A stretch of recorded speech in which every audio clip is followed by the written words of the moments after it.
이번에 6차 핵실험 레드라인을 넘은 거죠? 네, 엄밀히 말하면 넘었다고 볼 수 있는데 청와대도 솔직히 레드라인이 조금씩 후퇴해왔던 정황이 있습니다. 레드라인의 의미는 네. 더 이상 참을 수 없는 그 마지노선이네요. 네, 그래서 군사작전을 할 수 있는 마지노선 정도를 임계적으로 볼 수가 있는데 지금 대선 후보 기간에는 6차 핵실험을 계속 강조를 했었습니다. 그래서 집권 초기에 6차 핵실험이 레드라인일 것이다라는 관측이 있었는데 계속 레드라인에 대한 저 질문이 이어지자 최근에 문재인 대통령은 ICBM에 핵을 탑재했을 경우가 레드라인이라고 최근에 다시 한번 언지를 했습니다. 그러니까 예. 아까도 좀 청와대 답변이 나왔지만 6차 핵실험 예상하고 있었다라고 본인이 얘기하고 있었고요. 그렇다 보니까 어느 정도 후퇴를 해서 이 소형하던 핵이 ICBM에 탑재되는 순간이 레드라인이라고 일단 후퇴를 한 상황이었습니다. 예. 그런데 지금 이 상황에 6차 핵실험까지 끝났고 하성 14형에 대한 실체가 드러난 상황에서 과연 이것이 레드라인 넘었느냐 안 넘었느냐 또 묘한 또 문제가 분석에 또 필요한 부분이 있는 거죠. 예. 네. 청와대 입장도 되게 곤욕스러운 게 그동안에 뭔가 대화하는 조금 잦아드는 분위기, 트럼프 입장도 마찬가지고 그런 상황에서 전격적으로 실험을 했단 말이죠. 게다가 지금 말씀하신 것처럼 역대 가장 강력한 폭발력, 또 화성 14호 실체가 공개된 이 상황이면 또 대화를 얘기할 수 없는 거 아니겠습니까? 뭔가 움직임이 있어야 될 거 아닙니까? 네, 지금 말씀하신 것처럼 지금 트럼프 행정부도 마찬가지고 문재인 정부도 정권 교체 기에 지금 아주 급변기를 맞고 있습니다. 그러다 보니까 기존에 국내 지지자들에 대한 그것도 받아야 되지만 지금 상당히 인식 변화가 필요한 부분이 있고요. 그리고 군사 옵션 얘기를 계속 하고 있지만 현실적으로 쓸 수 있는 카드가 상당히 제한되어 있습니다. 예전처럼 저희가 92년 핵사태 때 YS 때 저희 클린턴 핵폭격을 하려고 했을 때도 서스크 스트라이크를 해서 필요한 부분만 골라서 잡겠다 이렇게 했었지만 지금은 이동식 발사대로 북한 전역이 지금 핵무장이 된 상태입니다. 그러다 보니까 어느 한 부분만 특정해서 타격한다고 해서 외과수술식으로 함부를 도려내듯 할 수 없는 부분이 있기 때문에 지금 그 선제 타격을 해서 핵 무력을 초토화시키겠다. 현실적 작전 개념이 맞지 않는 부분이 있기 때문에 미국의 고민이 깊어지고 있고 그런 단계는 이미 지났다라고 보셔야 되는 게 맞는 것 같습니다. 알겠습니다. 이종훈 신도가 편집위원 나오셨습니다. 어서 오십시오. 제가 참 궁금한 게 김정은의 속내입니다. 이번 기회에 그러면 핵 보유국, 탄도미사일을 가진 핵 보유국으로 완전히 굳히겠다. 어떤 무리를 수를 두더라도 그런 의도로 보이십니까? 그렇죠. 그걸 해갖고 이제 미국과 평화협정을 맺어가지고 자기네 체제를 보장받고 그 다음에 베트남식으로 한반도를 통일할 수 있는 기회를 굳히기로 가려고 하겠죠. 그러면 여기에 대응해서 지금 저희가 어떤 대응을 할 수가 제일 관심인데 결국은 지렛 대는 중국이 갖고 있는 거 아니겠습니까? 그러니까 지금 자꾸 이제 우리 대한민국 사람들이 자꾸 정치학 용어로 퍽 패싱, 아이스하키 할 때 퍽이라 그러죠. 예. 슈팅하라 그러면 골 못 넣으면 부담스러우니까 친구한테 패스해주는 책임 전가인데 그걸 자꾸 하는데 우리 거는 우리가 풀어야 됩니다. 과거 이제 우리가 94년 이전까지 한반도 문제는 한국이 중심이 된다 그랬는데 94년에 북한이 1차 북핵 위기를 일으키니까 미국이 풀어라라고 하면서 제네바 합의로 가면서 20년이 이미 지나서 지금 우리가 안 풀어도 되는 줄 알고 있는 어떤 책임 전가 현상이 너무 보편화됐는데 우리가 풀어야 됩니다. 그래서 지금도 자꾸 중국에 해라, 뭐 해라 이렇게 떠넘기다 보면요. 또 20년 가게 되면은 더 막강한 핵무기가 나올 겁니다. 그럼 우리가 할 수 있는 게 그렇다고 해서 우리가 지금 북한을 타격할 수는 없는 거다. 그거를 자꾸 배제를 하고 하는데 아까도 레드라인 얘기 나왔는데 레드라인 얘기하면서 우리가 프리엠프티브 스트라이크, 선제 공격하는 걸 왜 배제를 하냐 이거예요. 대한민국 군대는 맨날 경례나 하고 의뢰만 하는 군대입니까? 필요시는 클라우제비츠가 전쟁은 정치의 연속이라 그랬는데 필요에 따라서 투사할 수도 있는 거거든요. 아니면 우리가 죽을 건데 지금 94년도에 만약에 클린턴 주장대로 YS가 동의해서 북폭을 했으면 지금 사태는 안 갔을 수도 있어요. 지금 모두가 아쉬워하고 있어요. 그때가 골든타임이었다는데 지금이 골든타임인지도 몰라요. 근데 이 문제는 계속 한국의 지식인들이 다 배제하고 갑니다. 언론, 또 학자들, 지금은 심지어 군인들까지도 그러거든요. 그러니까 지금 해법이 뭐가 있습니까? 자꾸 나무 탓 하는데 그러면 우리 문제를 우리가 풀고 누가 풉니까? 이거는 진짜 대단한 민족적 사대주의 아닌가요? 예, 알겠습니다. 근데 지금도 자막에 나오고 있는데 6차 핵실험이 5차 때 9.8배 무려 10배의 위력입니다. 지난번에 5.9였습니다. 진도가. 근데 이번에 5.7, 0.7%포인트 정도가 높아졌는데 저렇게 0.7 높아지는데 10배로 이렇게 세지네요. 네. 지금 이렇게 저렇게 깊이는 나오지 않지만 아주 정도를 깊게 파고, 표시 나왔지만 저희가 미로틀 달팽이관처럼 아주 깊게 들어가서 지금 폭발 실험을 하고 있습니다. 그러다 보니까 이 진동과 실제적인 그거는 확정하진 않지만 아까 하신 것처럼 5차 핵실험 때보다는 분명히 커졌고, 이 정관측이 5차 핵실험이 6차를 하게 된다면 소형화 내지는 이 핵 파괴력에 대한 검증 실험이 될 것이다. 이렇게 썼기 때문에 확실히 터진 건 분명합니다. 훨씬 강해졌다. 제가 이제 오전 내내 정리한 게 중국의 핵 개발사를 좀 정리하고 있었거든요. 예. 전 뉴스를 보고 나왔는데 중국이 한 거를 그대로 따라하는 게 북한입니다. 중국도 이렇게 했습니까? 네, 중국이 왜 핵 개발을 하게 되는가 하면요. 그 6.25 전쟁 때 한번 메가더가 완전 폭폭을 얘기해서 흔들어 놨잖아요. 그 다음에 이제 여러 가지 이제 위기를 처하면서 소련으로부터 기술을 받아 핵 개발을 하려고 했는데 소련이 기술을 안 줍니다. 그렇게 되니까 나중에 이제 소련하고 사이가 틀어져 갖고 막 정치적 투쟁이 벌어지는데 그럼 스스로 만들겠다고 하면서 64년도에 처음 실험을 합니다. 근데 핵폭탄이 그때는 얼마나 컸는지 자기네 폭격기에서 떨어뜨리지도 못해요. 너무 커서. 그래서 이런 탑을 세워놓고 그 위에서 폭발시키고 하는데 그때 소련이나 미국이 저기를 선제 타격해서 핵 능력 못 갖게 하자라고 몇 번 검토를 하는데 못 때립니다. 그 사이에 이번에 북한처럼 IRBM에다 쏴서 성공시키고 하면서 그 중간에 진보도 사건이라고 해서 영토 문제를 놓고 소련하고 그렇죠, 예. 싸우기도 하고 뭐 온갖 걸 다 하면서 결국은 시간 끌어갖고 완성을 하면서 유엔 안보리 이사국으로 들어가고 세계 G2가 되는 거거든요. 예. 바로 그 세월이 한 10년 정도 걸리는데 그때 나중에 미국에서 턴을 딱 해가지고 중국을 때리려고 하다가 핑퐁 외교를 통해서 포섭을 해갖고 소련은 붕괴시키려고 합니다. 지금 잘 보면 지금 북한 핵무장에 대해서 중국, 러시아, 한국 다 반대해요. 근데 북한이 쭉 가다 보면은 어쩌면 미국이 이쪽하고 북한하고 평화조약을 맺어가지고 중국 붕괴로 갈 수도 있어요. 그리고 지금 우리 한국은 대만꼴이 되는 거죠. 국제정치는 생물입니다. 그래서 따라서 한국이 어떤 그때 바로 그 골든타임을 놓친 게 대만의 실수고 뭐 그런 건데 우리가 지금 그 반복을 하고 있습니다. 예, 알겠습니다. 그런 어떤 급박한 좀 대응이 좀 필요해 보이는데 지금 저희가 이게 북한이 핵실험을 했다고 단정하지 않는 이유는 북한의 공식 입장이 나오지 않았네요, 아직은. 네, 그런데 지금 북한이 지금 조중통 보도에 의하면 저희 평양 시각으로 3시에 그리고 서울시간 3시 반에 중대 보도를 예고를 했습니다. 잠시 후에 네. 북한이 중대 보도를 예고를 했다. 이런 네. 얘기. 예. 그렇다는 얘기는 이제 핵실험에 대한 결과, 그 성과에 대해서 이번에도 또 상세하게 설명해 줄 건데, 예측컨대 분명히 수소탄 시험이나 뭐 파괴력 증가에 대한 시험을 강조를 할 것이고, 이거에 대한 또 탑재 가능성에 대해서 다시 한번 언급을 하면서 한 번 더 압박을 강화할 것으로 예상이 되고 있습니다. 자, 그러면 혹시 그럼 북한의 다음 스텝이라 그럴까요? 다음의 행보, 다음에 어떤 일을 할 것으로 예측을 해볼 수 있습니까?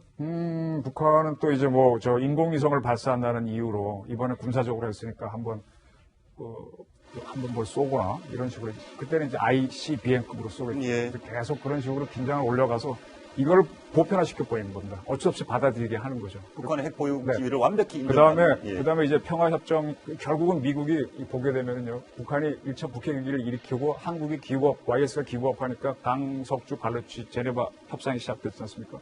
그다음에 한 게 뭐예요? 그다음에 올브라이트 미 국무장관이 방문하고 조명록 총정치국장이 미국을 방문하면서 미사일 회담으로 가서 미사일 유예를 2006년까지 하거든요. 그러면서 한 게 뭡니까? 미국으로부터는 매년 50만 톤 중유를 공급받고 우리는 정상회담에서 상당한 경제 협력, 우리 쪽 얘기는 실질적으로는 경제 지원을 받아내고 또 예. 고이즈미도 방문해서 돈 받아내고 하는데 지금 제가 알기로는 이제 평화협정 들어가서 자기네 핵을 동결할 수 있겠다. 우리는 미국을 안 때리겠다. 근데 한국이 까불면 그 정도만 갖겠다. 이런 조건을 걸면서 돈 내놓으라 그럴 겁니다. 지금 제가 들은 바로는 80조 원에서 200조 원이 지금 얘기하고 있는데요.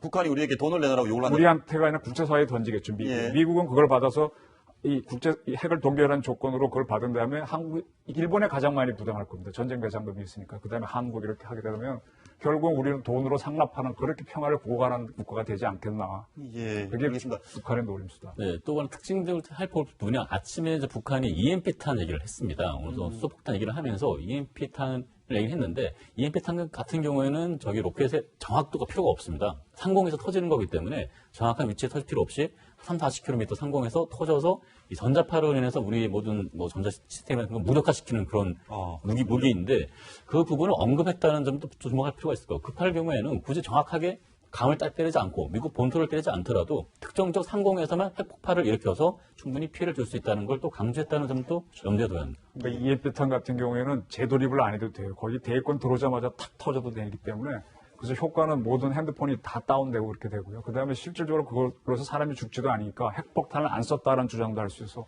효과적일 수 있습니다. 알겠습니다. 지금 이제 북한이 3시 반, 잠시 후에 북한이 중대 발표를 예고를 했습니다. 북한이 어떤 핵실험을 했는지는 북한 스스로의 입을 통해서 확인해 볼 수 있을 것 같습니다. 계속 주목해 주십시오. 두 분 말씀 여기까지 듣겠습니다. 감사합니다. 그렇습니다.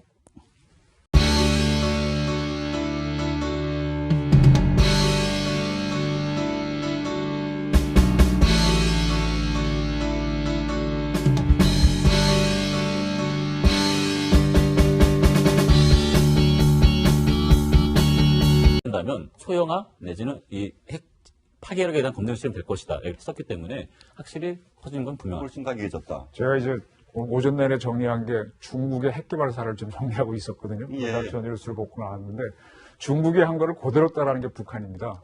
중국도 이렇게 했습니까? 네, 중국이 왜 핵 개발을 하게 되는가 하면요. 그 6.25 전쟁 때 한번 메가더가 완전 폭폭을 얘기해서 흔들어 놨잖아요. 그 다음에 이제 여러 가지 이제 위기를 처하면서 소련으로부터 기술을 받아 핵 개발하려고 했는데 소련이 기술을 안 줍니다. 그렇게 되니까 나중에 이제 소련하고 사이가 틀어져 갖고 막 정치적 투쟁이 벌어지는데 그럼 스스로 만들겠다고 하면서 64년도에 처음 실험을 합니다. 근데 핵폭탄이 그때는 얼마나 컸는지 자기네 폭격기에서 떨어뜨리지도 못해요. 너무 커서. 그래서 이런 탑을 세워놓고 그 위에서 폭발시키고 하는데 그때 소련이나 미국이 저기를 선제 타격해서 핵 능력 못 갖게 하자라고 몇 번 검토를 하는데 못 때립니다. 그 사이에 이번에 북한처럼 IRBM에다 쏴서 성공시키고 하면서 그 중간에 진보도 사건이라고 해서 영토 문제를 놓고 소련하고 그렇죠, 예. 싸우기도 하고 뭐 온갖 걸 다 하면서 결국은 시간 끌어갖고 완성을 하면서 유엔 안보리 이사국으로 들어가고 세계 G2가 되는 거거든요. 예. 바로 그 세월이 한 10년 정도 걸리는데 그때 나중에 미국에서 턴을 딱 해가지고 중국을 때리려고 하다가 핑퐁 외교를 통해서 포섭을 해갖고 소련은 붕괴시키려고 합니다. 지금 잘 보면 지금 북한 핵무장에 대해서 중국, 러시아, 한국 다 반대해요. 근데 북한이 쭉 가다 보면은 어쩌면 미국이 이쪽하고 북한하고 평화조약을 맺어가지고 중국 붕괴로 갈 수도 있어요. 그리고 지금 우리 한국은 대만 꼴이 되는 거죠. 국제정치는 생물입니다. 그래서 따라서 한국이 어떤 그때 바로 그 골든타임을 놓친 게 대만의 실수고 뭐 그런 건데 우리가 지금 그 반복을 하고 있습니다. 예, 알겠습니다. 그런 어떤 급박한 좀 대응이 좀 필요해 보이는데 지금 저희가 이게 북한이 핵실험을 했다고 단정하지 않는 이유는 북한의 공식 입장이 나오지 않았네요, 아직은. 네, 그런데 지금 북한의 지금 조중통 보도에 의하면 저희 평양 시각으로 3시에 그리고 서울시각 3시 반에 중대 보도를 예고를 했습니다. 잠시 후에 북한이 중대 보도를 예고를 했다. 이런 네. 얘기. 예. 그렇다는 얘기는 이제 핵실험에 대한 결과, 그 성과에 대해서 이번에도 또 상세하게 설명해 줄 건데, 예측컨대 분명히 수소탄 시험이나 뭐 파괴력 증가에 대한 시험을 강조할 것이고, 이거에 대한 또 탑재 가능성에 대해서 다시 한번 언급을 하면서 한 번 더 압박을 강화할 것으로 예상이 되고 있습니다. 자, 그러면 혹시 그럼 북한의 다음 스텝이라고 그럴까요? 다음의 행보, 다음에 어떤 일을 할 것으로 예측을 해볼 수 있습니까? 북한은 또 이제 뭐 저 인공위성을 발사한다는 이유로 이번에 군사적으로 했으니까 한번 뭘 쏘거나 이런 식으로 그때는 이제 ICBM급으로 쏘겠죠. 예. 계속 그런 식으로 긴장을 올려가서 이걸 보편화시켜 버리는 겁니다. 어쩔 수 없이 받아들이게 하는 거죠. 북한의 핵 보유 네. 지위를 완벽히 인정하는. 그다음에 이제 평화협정 결국은 미국이 보게 되면은요 북한이 1차 북핵 위기를 일으키고 한국이 YS가 기구업하니까 강석주 갈루치 제네바 협상이 시작됐지 않습니까? 그다음에 한 게 뭐예요? 그다음에 올브라이트 미 국무장관이 방문하고 조명록 총정치국장이 미국을 방문하면서 미사일 회담으로 가서 미사일 유예를 2006년까지 하거든요. 그러면서 한 게 뭡니까? 지금도 자꾸 뭐 중국에 해라, 뭐 해라 이렇게 떠넘기다 보면요. 또 20년 가게 되면은 더 막강한 핵무기가 나올 겁니다. 그럼 우리가 할 수 있는 게 그렇다고 해서 우리가 지금 뭐 북한을 뭐 타격할 수는 없는 거다. 그거를 자꾸 배제를 하고 하는데 아까도 레드라인 얘기 나왔는데 레드라인 얘기하면서 우리가 프리엠프티브 스트라이크, 선제 공격하는 걸 왜 배제를 하냐 이거예요. 대한민국 군대는 맨날 뭐 경례나 하고 의례만 하는 군대입니까? 필요시는 클라우제비츠가 전쟁은 정치의 연속이라 그랬는데 필요에 따라서 투사할 수도 있는 거거든요. 아니면 우리가 죽을 건데 지금 94년도에 만약에 클린턴 주장대로 YS가 동의해서 북폭을 했으면 지금 사태는 안 갔을 수도 있어요. 지금 모두가 아쉬워하고 있어요. 그때가 골든타임이었다는데 지금이 골든타임인지도 몰라요. 근데 이 문제는 계속 한국의 지식인들이 다 배제하고 갑니다. 언론, 또 뭐 학자들, 지금은 심지어 군인들까지도 그러거든요. 그러니까 지금 해법이 뭐가 있습니까? 자꾸 나무 탓하는데 그러면 우리 문제를 우리가 풀고 누가 풉니까? 이거는 진짜 대단한 민족적 사대주의 아닌가요? 예, 알겠습니다. 근데 지금도 자막에 나오고 있는데 6차 핵실험이 5차 때 9.8배 무려 10배의 위력입니다. 지난번에 5.0이었습니다. 진도가. 근데 이번에 5.7, 0.7%포인트 정도가 높아졌는데 저렇게 0.7 높아지는데 10배로 이렇게 세지네요. 네. 지금 이렇게 지금 저렇게 깊이는 나오지 않지만 아주 정도를 깊게 파고, 뭐 표시 나왔죠. 저희가 미로트 달팽이관처럼 아주 깊게 들어가서 지금 폭발 실험을 하고 있습니다. 그러다 보니까 이 진동과 실제적인 그거는 특정하지 않지만 아까 하신 것처럼 5차 핵실험 때보다는 분명히 커졌고, 이 정상 측이 5차 핵실험, 6차를 하게 되고, 핵사태 때, YS 때 저희 클린턴 핵폭격을 하려고 그랬을 때도, 서스크 스트라이크에서 필요한 부분만 골라서 잡겠다, 이렇게 했었지만, 지금은 이동식 발사대로 북한 전역이 지금 핵무장이 되는 상태입니다. 그러다 보니까, 어느 한 부분만 특정해서 타격한다고 해서, 외과수술식으로 함부를 도려내듯이 할 수 없는 부분이 있기 때문에 지금 이렇게 선제 타격을 해서 핵 무력을 그걸 초토화시키겠다. 현실적 작전 개념이 맞지 않는 부분이 있기 때문에 미국의 고민이 깊어지고 있고 그런 단계는 이미 지났다라고 보셔야 되는 게 좋은 것 같습니다. 알겠습니다. 이종훈 신도가 편집위원 나오셨습니다. 어서 오십시오. 제가 참 궁금한 게 김정은의 속내입니다. 이번 기회에 그러면 핵 보유국, 탄도미사일을 가진 핵 보유국으로 완전히 굳히겠다. 어떤 무리를 수를 두더라도 그런 의도로 보이십니까? 그렇죠. 그걸 해갖고 이제 미국과 평화협정을 맺어가지고 자기네 체제를 보장받고 그 다음에 베트남식으로 한반도를 통일할 수 있는 기회를 굳히기로 가려고 하겠죠. 그러면 여기에 대응해서 지금 저희가 어떤 대응을 할 수가 제일 관심인데 결국은 지렛대는 중국이 갖고 있는 거 아니겠습니까? 그러니까 지금 자꾸 이제 우리 대한민국 사람들이 자꾸 정치학 용어로 퍽 패싱, 아이스하키 할 때 퍽이라 그러죠. 예. 슈팅하라 그러면 골 못 넣으면 부담스러우니까 친구한테 패스해주는 책임 전가인데 그걸 자꾸 하는데 우리 거는 우리가 풀어야 됩니다. 과거 이제 우리가 94년 이전까지 한반도 문제는 한국이 중심이 된다 그랬는데 94년에 북한이 1차 북핵 위기를 일으키니까 미국이 풀어라라고 하면서 제네바 합의로 가면서 20년이 이미 지나서 지금 우리가 안 풀어도 되는 줄 알고 있는 어떤 책임 전가 현상이 너무 보편화됐는데 우리가 풀어야 됩니다. 그래서 이번에 6차 핵실험 레드라인을 넘은 거죠? 네, 엄밀히 말하면 넘었다고 볼 수 있는데 청와대도 솔직히 레드라인이 조금씩 후퇴해왔던 정황이 있습니다. 레드라인의 의미는 네. 더 이상 참을 수 없는 그 마지노선이네요. 네, 그래서 군사작전을 할 수 있는 마지노선 정도를 임계점을 볼 수가 있는데 지금 대선 후보 기간에는 6차 핵실험을 계속 강조를 했었습니다. 그래서 집권 초기에 6차 핵실험이 레드라인일 것이다라는 관측이 있었는데 계속 레드라인에 대한 저 질문이 이어지자 최근에 문재인 대통령은 ICBM에 핵을 탑재했을 경우가 레드라인이라고 최근에 다시 한번 언지를 했습니다. 그러니까 아까도 좀 청와대 답변이 나왔지만 6차 핵실험 예상하고 있었다라고 본인이 얘기하고 있었고요. 그렇다 보니까 어느 정도 후퇴를 해서 이 소형하던 핵이 ICBM에 탑재되는 순간이 레드라인이라고 일단 후퇴를 한 상황이었습니다. 그런데 지금 이 상황에 6차 핵실험까지 끝났고 화성 14형에 대한 실체가 드러난 상황에서 과연 이것이 레드라인 넘었느냐 안 넘었느냐 또 묘한 또 문제가 분석에 또 필요한 부분이 있는 거죠. 예. 청와대 입장도 되게 곤욕스러운 게 그동안에 뭔가 대화하는 조금 잦아드는 분위기, 트럼프 입장도 마찬가지고 그런 상황에서 전격적으로 실험을 했단 말이죠. 게다가 지금 말씀하신 것처럼 역대 가장 강력한 폭발력, 또 화성 14호 실체가 공개된 이 상황이면 또 대화를 얘기할 수 없는 거 아니겠습니까? 뭔가 움직임이 있어야 될 거 아닙니까? 네, 지금 말씀하신 것처럼 지금 트럼프 행정부도 마찬가지고 문재인 정부도 정권 교체 기에 지금 아주 급변기를 맞고 있습니다. 그러다 보니까 기존에 국내 지지자들에 대한 그것도 받아야 되지만 지금 상당히 인식 변화가 필요한 부분이고요. 그리고 군사 옵션 얘기를 계속 하고 있지만 현실적으로 쓸 수 있는 카드가 상당히 제한되어 있습니다. 예전처럼 저희가 92년